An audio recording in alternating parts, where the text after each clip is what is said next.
मुस्लिम league नून वफाक में हुकूमत साज़ी में साथ ॾियण एवज़ पीपल्स पार्टी के मुल्क जा 3 अहम उहिदा ॾियण जी याच करे छॾी। बलोचिस्तान जी वॾी वज़ारत क़ौमी असेंबली ऐं सेनेट जी चेयरमैनशिप ॾियारण में भरपूर सहकार जी ख़ातिरी। नून लीग PP खे पंजाब हुकूमत में बि वज़ारतूं ॾियण जी ख़ातिरी कराए छॾी। ज़रियनि मूजिब पीपल्स पार्टी सदारत जी बि घुर कई आहे।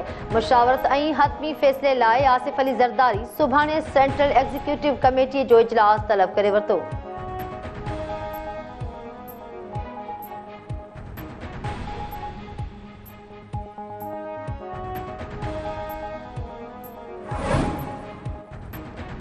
मुस्लिम लीग नून ऐं MQM क़यादत में गॾिजी हलण ते उसूली इत्तफ़ाक़। हुकूमत साज़ी लाइ मुस्लिम लीग नून ऐं MQM पाकिस्तान क़यादत विच में ॻाल्हियूं। MQM वफ़द गवर्नर सिंध कामरान ट्रेज़ोरी ख़ालिद मक़बूल सिद्दीकी मुस्तफ़ा कमाल ऐं फारूक सत्तार जाती इमरा पहुची नवाज़ शरीफ़ सां मुलाक़ात कई। मुलाक़ात में शहबाज शरीफ़, मरियम नवाज़ ऐं ॿिया अॻुवान बि मौजूद। हुकूमत साज़ी लाइ इत्तिहाद बाबति ख़्यालनि जी ॾे वठि। ज़रियनि मूजिब जमातुनि जे अॻुवाननि मुल्क जे वसी तर मुफ़ाद में गॾिजी हलण ते उसूली इत्तफ़ाक़ करे वरितो।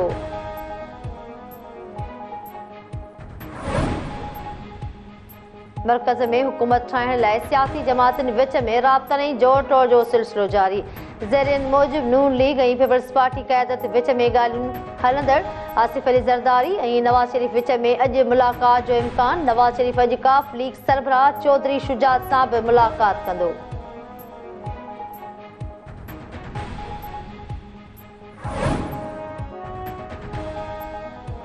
क़ौमी असेंबली जे 266 तकनि मां 264 जा नतीजा मिली विया। एने 88 ख़ुशाब जो नतीजो रोकियो। एने 8 बाजोड़ में पोलिंग मुलतवी। PTI जी हिमायती याफ़्ता उम्मीदवारनि समेत आज़ाद उम्मीदवारनि जो अंग 101 थी वियो। मुस्लिम लीग नून 75 ऐं पीपल्स पार्टी 54 सीटुनि ते कामयाब। MQM 17, JUIF मुस्लिम लीग 4, मुस्लिम लीग काफ 3, इस्तेहकाम पाकिस्तान पार्टी ऐं बलोचिस्तान नेशनल पार्टी 2 सीटूं हासिल करण में कामयाब। नेशनल पार्टी, बलोचिस्तान अवामी पार्टी, पख्तूनख्वा मिली अवामी पार्टी, पख्तूनख्वा नेशनल अवामी पार्टी, ज़िया लीग ऐं MWM हिक सीट माणे सघी।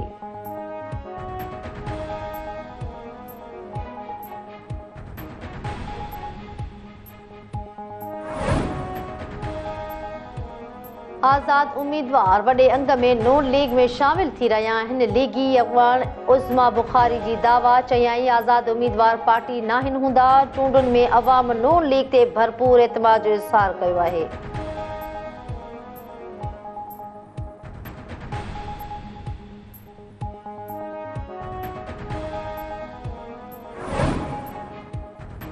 मेहड़ मां कामयाब थियल क़ौमी असेंबली जो उम्मीदवार इरफान ज़फ़र लगारी ऐं संदसि चाचो टाउन चेयरमैन कमर लगारी गिरफ़्तार।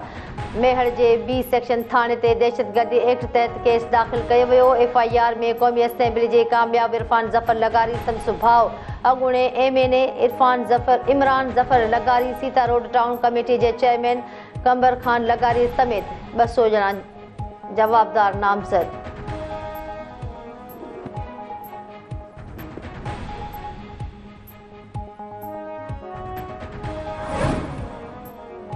लारकाने में चांडिया ऐं ॾाहाणी बिरादरी जे 2 धुरनि में झेड़ो। फायरिंग में ASI शहीद, 2 ॼणा मारिजी विया, 4 ॼणा ज़ख़्मी। पुलिस मूजिब माहूटा थाणे जे हद में ॾाहाणी ऐं चांडिया बिरादरी जे 2 धुरनि में झेड़ो थी पियो।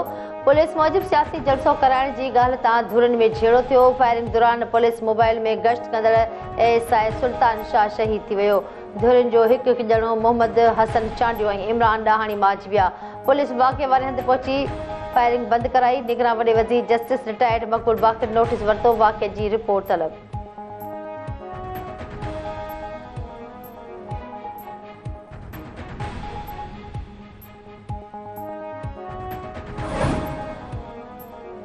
चूंडुनि में मुबैना धांधली ऐं नतीजनि में हेराफेरीअ ख़िलाफ़ JUI जे सॾ ते मुख़्तलिफ़ शहरनि में एहतजाज मुज़ाहिरा ऐं धरना। टायरनि खे बाहियूं, ट्रैफ़िक मुअतल कंद। कोट ख़ैरपुर, पनो, आकिल, मोरो, जैकबाद में धरना। जाम शोरो, मांझंद, लखी, गुलाम शाह, वबुरल ऐं ॿियनि शहरनि में बि एहतजाज कयो वियो।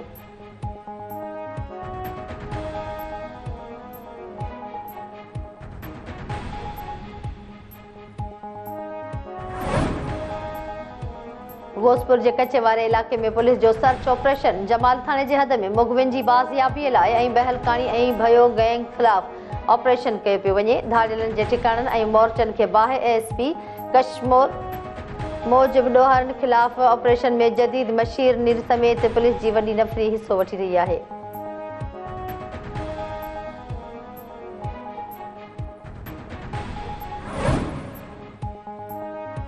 खानपुर महर भरसा गोठ शहर महर में बुरेसरा नमूने फोत थियल नौजवान के कत्ल जो इंकशाफ। मक़तूल शमन महर के वाल जो शहबाज महर मथा पुट के कत्ल करण जा इल्जाम। पुलिस जाबदार के गिरफ्तार करे वरतो। पुट के इत्तफाकी गोली नाहे लगी। खेस कत्ल किया वियो है। मक़तूल शमन महर जो पीउ।